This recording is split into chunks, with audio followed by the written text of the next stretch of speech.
जदि आप कालिया योजनार जड़े हिताधिकारी ताहले आज भिडियो को आपने शेष पर्यंत देखूँ कहीं कालिया योजना को लेकिन आसला कि बड़ अपडेट नुआ सरकार नेले बड़ निष्पत्ति कालिया योजना को नहीं आसला कि बड़ अपडेट ताहले भिडियोटी को शेष पर्यंत देखूँ कौन रही संपूर्ण अपडेट आपने जानीपारे चैनल को न आसले चैनल को सब्सक्राइब कर वीडियो को गोटे लाइक कर दिंतु एणिकी कालिया योजना को नहीं आसला कि बड़ अपडेट राज्य में बंद हो कि लाभदायक योजना जदि आपण मैंने यह भावुंट ताहले आज वीडियो को शेष पर्यंत देखूँ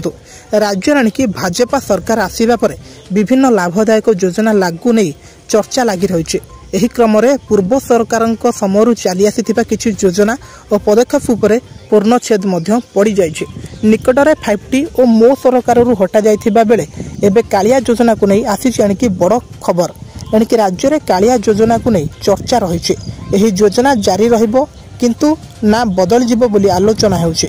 कि नुआ सरकार महिला उल्लेखनीय परिवर्तन करने नहीं प्रस्तुति होउछि एणिकी कालिया योजना को नहीं बढ़िला द्वंद्व योजना बंद हेबो ना जारी रहिबो ना यार परिमाण वृद्धि नहीं निष्पत्ति नेबे सरकार नुआ सरकार आसीबा परे कालिया योजनार भविष्य को नहीं उठिला एणिकी प्रश्न एकथा मु कहूनी एकथा न्यूज 18 ओडिया कहूछि बा सरकार मध्य कहउचंती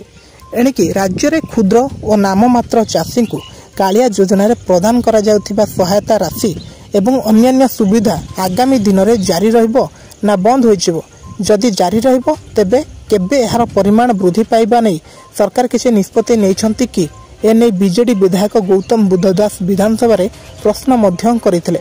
एहार जवाब रे उप मुख्यमंत्री कृषि तथा कृषक सशक्तिकरण मंत्री श्री कनक वर्धन सिंह देव कहिसंते जे राज्य रे कालिया योजना संपर्क रे उच्च स्तर रे आलोचना और विचार मध्य चलीछि एहार निष्पत्ति हेला परे समस्त तथ्य मध्य से जणाई देबे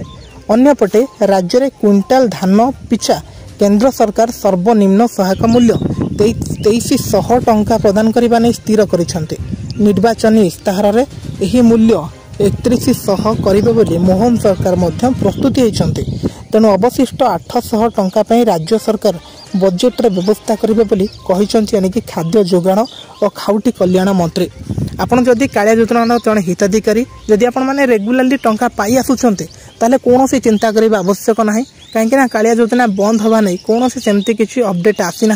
कि बंद है बोली कौन सूचना मिलनी कि लागू ना कि आगामी दिन में कालिया योजना बंद हो बोलिकी तेणु आपण मैंने संपूर्ण निश्चित भाव रुहतु जितेबाला भी नेक्स्ट किस्ती आसो आपरे तो यह संपूर्ण अपडेट जदि आगामी दिन में ये संपूर्ण अपडेट जानापी चाहते ताहले आम चैनल सहित जोड़ी हूँ चैनल को सब्सक्राइब करूँ थैंक यू।